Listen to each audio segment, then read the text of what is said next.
Bonjour. Voilà, je voulais revenir sur la partie implantation de mon logiciel. On avait dit précédemment dans la vidéo que pour implanter, on avait deux possibilités. Ou bien on tape sur un bloc-notes les coordonnées des angles du bâtiment, voilà, de P1 à P6 sur un bloc-notes. Et puis ce fichier texte, on le transforme en fichier de type CSV pour que mon logiciel, on a dit que mon logiciel implante des types de fichiers CSV. Voilà ce qu'on avait dit. Et puis on avait dit qu'on avait une deuxième méthode. Je vous ai dit par extraction des attributs. Voilà, on extrait, voilà, par extraction. Tout simplement, on va nommer chacun des angles des bâtiments. Bien sûr, j'ai dit que l'extraction, on peut, avec AutoCAD, avec outil extraction de données, on peut extraire des blocs de type TC point de TopoCAD, de Covadis et des textes. Nous, on a nommé avec des textes les angles de notre bâtiment. Bien sûr, comme le plan il est fini, si j'extrais les textes, je vais me retrouver avec beaucoup de textes, parce qu'il y a beaucoup de textes. Donc, qu'est-ce que j'ai dit? J'ai dit on allait isoler, on va isoler cette partie-là dans un autre fichier. Bon, je vous ai dit le type de texte que j'utilise, c'est les types de dessin texte mult, voilà, texte multiple, au lieu de texte libre. Mais c'est la même chose, on va prendre texte multiple, voilà. Ok. Voilà. Donc ici, ce sont des types des textes multiples. Bon, là, il n'est pas multiple, donc je vais le supprimer, copier, et je vais le remettre en même type multiple. Voilà. Voilà. On aurait pu faire texte ligne. Voilà. Voilà. Donc, voilà, je clique dessus et je vais l'appeler P5. Voilà, on a dit c'est P5. Voilà, c'est clair, P5. Ok, voilà. Maintenant, je vous avais dit que pour extraire, qu'est-ce qu'on va faire? On va isoler. Voilà, donc, premièrement, je vérifie un petit peu, bien sûr, les textes, parce que la dernière fois, j'avais remarqué qu'un des textes, il avait une code Z. Moi, normalement, on n'a pas besoin, on ne va pas avoir des codes Z. Je ne sais pas lequel, si c'est celui-là. Voilà, c'est bon. Voilà, je l'ai supprimé. Non, parce que la dernière fois, il y avait un texte qui avait une code Z. Donc, on n'a pas besoin de Z pour les textes. Les textes sont tous X, Y, Z égale à 0. Voilà, c'est bon. Alors, qu'est-ce qu'on a dit? Donc, on ne va pas extraire ici parce qu'il y a beaucoup de textes. Je vais me retrouver avec beaucoup de textes d'extraction.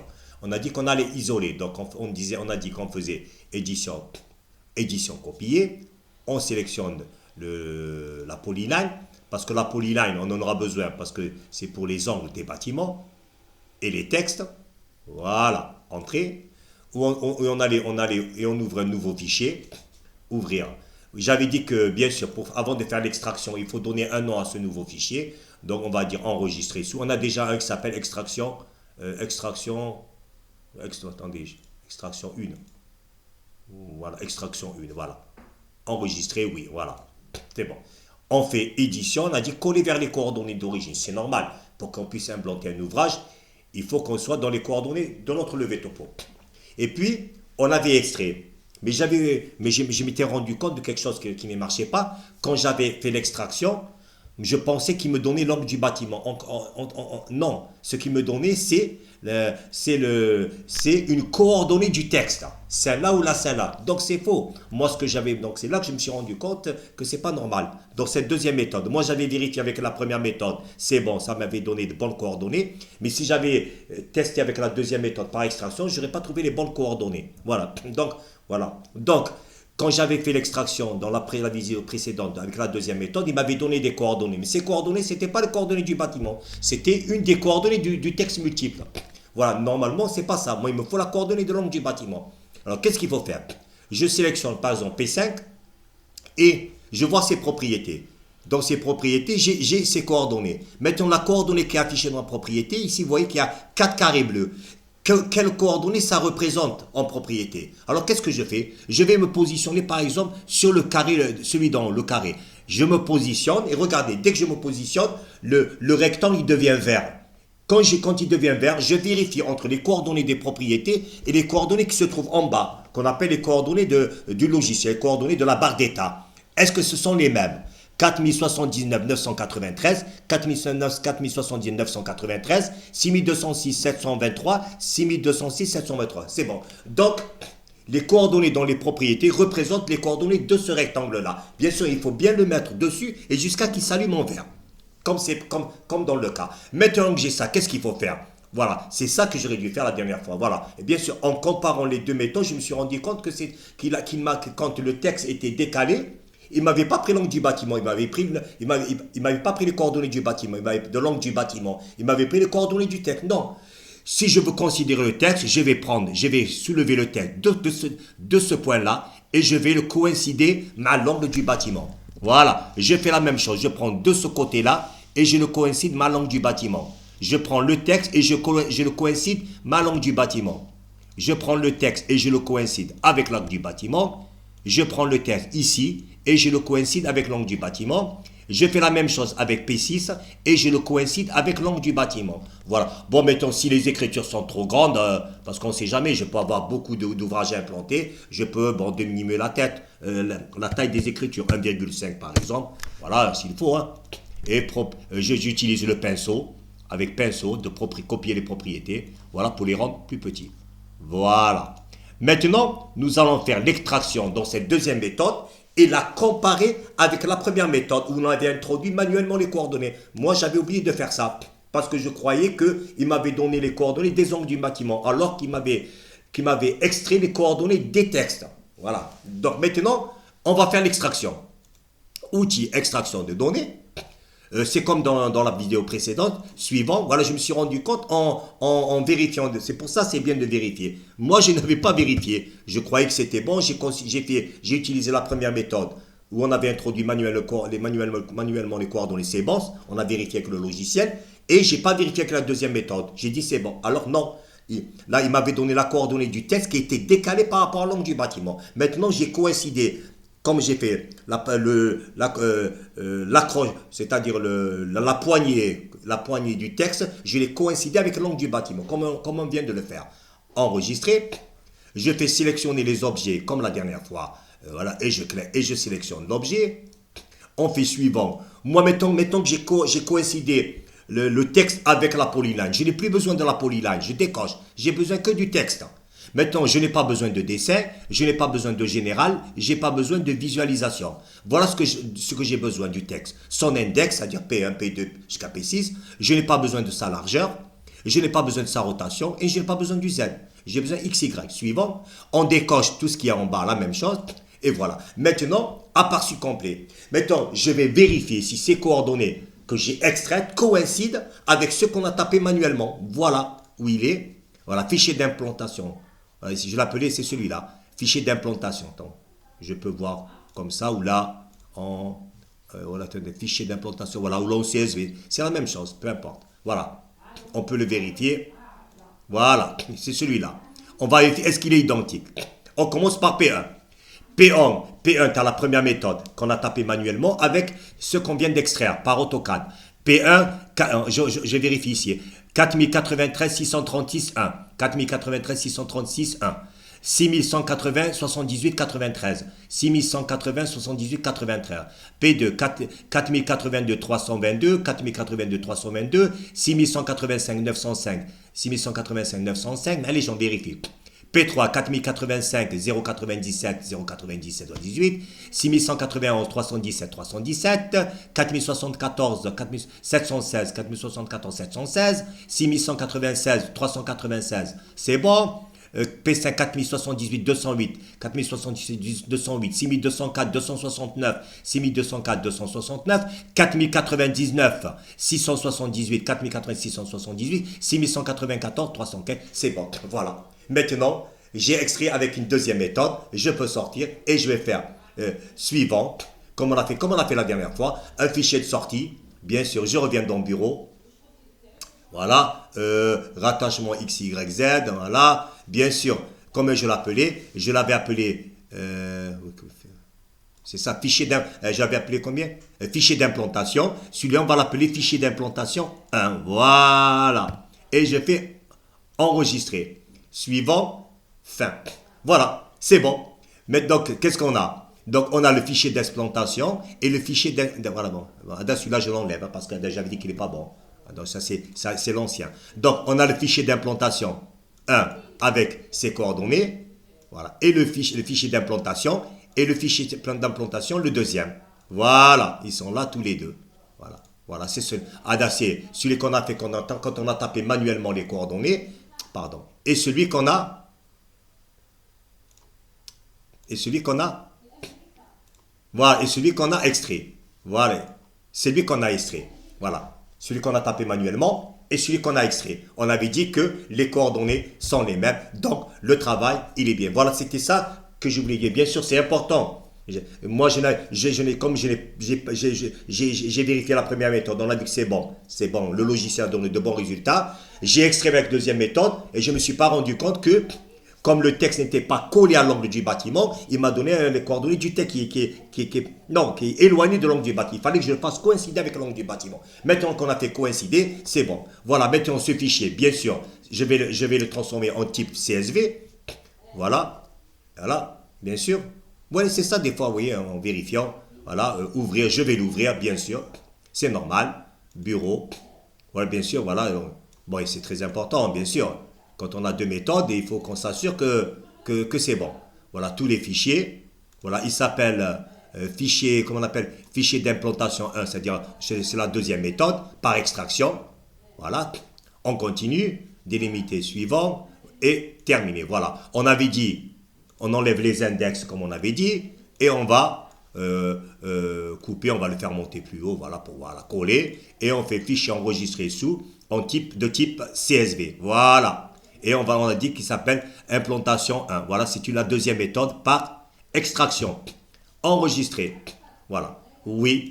Maintenant, c'est bon. Voilà. Maintenant, voilà. Non, c'est bon. Maintenant que j'ai terminé. Là, j'ai plus besoin de ce fichier-là. Déjà là, je l'ai utilisé juste pour pouvoir annuler. Maintenant, si on teste avec la deuxième méthode, on va trouver les mêmes coordonnées. On peut le faire maintenant avec la deuxième méthode par extraction. Voilà. Ouvrir. Voilà, implantation, station, oh, bien sûr. Ah oui, c'est normal, bien sûr, ici. Bien sûr, je vais relancer le logiciel, il n'y a rien, c'est pas un problème. On va, l'implantation, non, mais puisqu'on travaille dans l'implantation, on ne va pas travailler dans la partie rattachement. Donc, implantation, on va importer directement le fichier de points. Voilà, fichier de points. Voilà, bureau, juste pour qu'on voie. Voilà, rattachement. Voilà, donc 3.2. Voilà, on a dit qu'on va utiliser la deuxième méthode, fichier d'implantation 1, celui qu'on a fait par extraction. Ouvrir, voilà. Donc, bien sûr, oui, je ne peux pas, je m'excuse. Je suis obligé d'importer les stations, c'est clair, oui, bien sûr. Mais allez, bon, et oui, bien sûr, parce que je dois relancer le logiciel, c'est pas grave, c'est rapide, hein. On va le relancer, coordonnées de points, bien sûr, pour avoir les coordonnées des stations. Voilà.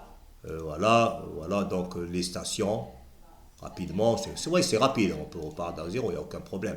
La bande de référence, la base de référence, c'est bon. Voilà, donc maintenant c'est bon. J'ai pas besoin. Si c'est oui, bien sûr. Bien sûr, il faut les, parce qu'elles sont locales, donc il faudra les rattacher, bien sûr. Il ne faut pas oublier, parce que je suis en train de refaire le boulot. C'est pas grave. B2, voilà, calculer les gisements. Voilà, c'est bon, calculer les points, ok. Alors, on a dit qu'on ne clique plus, calculer les stations, ok, et on a dit qu'on pouvait ajouter, voilà, on a dit qu'on pouvait, on pouvait vérifier, voilà, donc les points normalement, ils sont tous rattachés, c'est bon.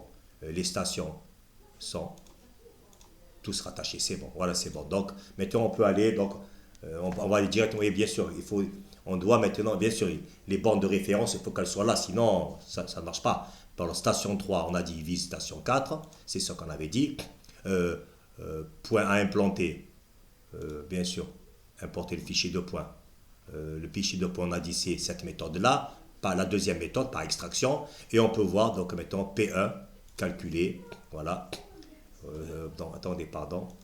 P1, calculer, sauvegarder. Voilà, P2, calculer, sauvegarder. P3, calculer, sauvegarder, P4, calculer, sauvegarder, P5, calculer, sauvegarder, et P6, calculer, sauvegarder. Voilà, voilà, bien sûr, on peut visualiser chacun des points, voilà, voilà, P3, tout ce qu'on veut, voilà, on peut vérifier, voilà. Voilà, donc on peut vérifier sans problème, voilà, on peut vérifier sans problème. Bon, on peut faire un fichier d'exportation. Voilà donc un fichier d'exportation listing. Donc je vais créer un autre fichier d'exploitation juste pour voir. Cette fois-ci, c'est avec la deuxième méthode. L'autre, c'était avec la méthode. Qu'on on a rempli le bloc-notes manuellement. C'est celle-là avec extraction, juste pour faire des comparaisons. Tout simplement, pour voir. Mais on a vu que c'était bon. J'ai même pas, on les a vérifiés. Tout à l'heure, on a vérifié, donc c'est bon. Il n'y a pas de problème. On peut facilement. Mais allez, ça fait rien. On va créer un fichier d'extraction avec la deuxième méthode, juste pour que vous voyez que c'est bon. Mais on a vérifié les deux fichiers tout à l'heure, c'est bon. Voilà, donc, mais c'est pas un problème.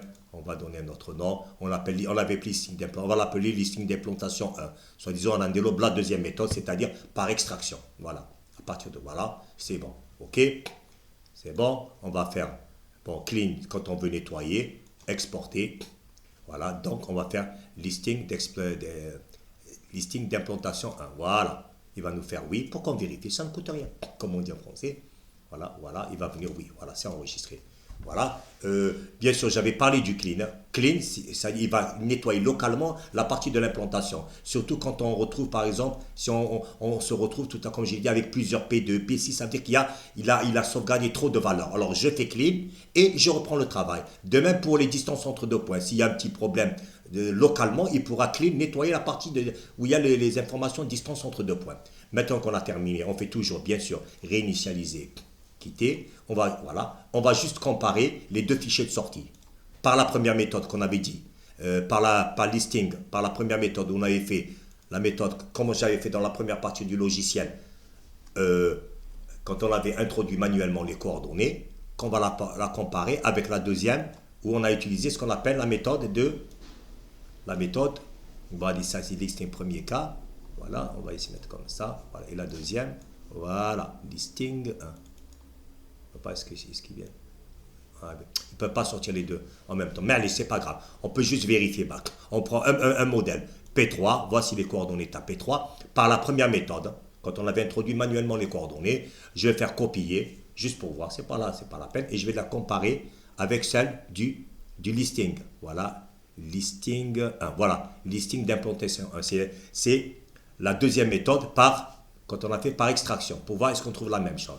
Voilà. P3, voici P3, voilà, 306,095, 392, 404, 42, 45, et voilà, et les coordonnées, 6180, 318, 4085, voilà, c'est bon, voilà. Donc c'est ça que je voulais dire, c'est pour ça que j'ai fait une autre petite vidéo pour expliquer, parce que la dernière fois, oui, la dernière fois, quand on l'avait fait par la deuxième méthode, je croyais que c'était les coordonnées par extraction. En tout cas, je croyais qu'il me donnait langue, alors que non, il ne me donnait pas langue. Il m'avait donné la position du texte qui est bien éloignée par rapport à l'angle du bâtiment. Voilà. Donc, comme j'ai expliqué, il fallait que je coïncide le texte avec l'angle du bâtiment. Qu'est-ce que je coïncide dans le texte? Bien sûr, vous voyez qu'il y a 4 carrés bleus. Quand je clique sur les propriétés de P6, voilà, il y en a 4. Quel est le carré bleu qui correspond à la propriété? Ok, voilà. Donc, qu'est-ce que j'ai dit? Je clique sur la propriété, par exemple, de n'importe quelle lettre. Je me suis rendu compte que la coordonnée qui est dans propriété, lorsque je clique sur ce point-là, sur ce carré bleu d'en haut, et une fois il devient vert, je compare sa propriété avec les coordonnées qui se trouvent en bas. Tu as l'AutoCAD, la barre d'état. J'ai vu que c'était les mêmes. Ça veut dire quoi? Ça veut dire que c'est de là que je dois prendre le texte et le faire coïncider avec l'angle. D'accord? Très bien. Voilà ce que je voulais dire. Voilà, c'est très important. Voilà, donc j'espère que, voilà, normalement j'ai parlé de tout. Voilà, allez, bon courage et au plaisir. Et plaisir, comme je dis toujours, vos commentaires me seront toujours utiles. Bien sûr, si vous avez des remarques, si on peut faire de nouvelles améliorations, bien sûr. Et voilà, mon but, voilà, c'est ça. Alors, salut, bye bye et au revoir. Bon courage.